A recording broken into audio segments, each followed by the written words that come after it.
ஒருத்தங்க வந்து நம்ம கையில பிரியாணி செஞ்சது ஃபேக்குன்னு சொல்லிட்டாங்க. அதை பார்த்த உடனே மனசே கஷ்டமாயிடுச்சு. அந்த பிரியாணி செய்யும் போதோ என் கையிலேயே கொப்பளம் வந்துருச்சு. 2 நாளா சாப்பிடவே முடியல.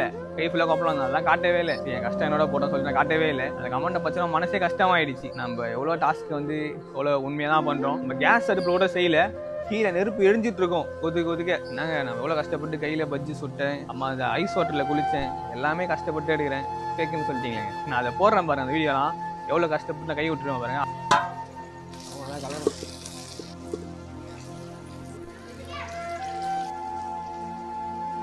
கையில எரியுது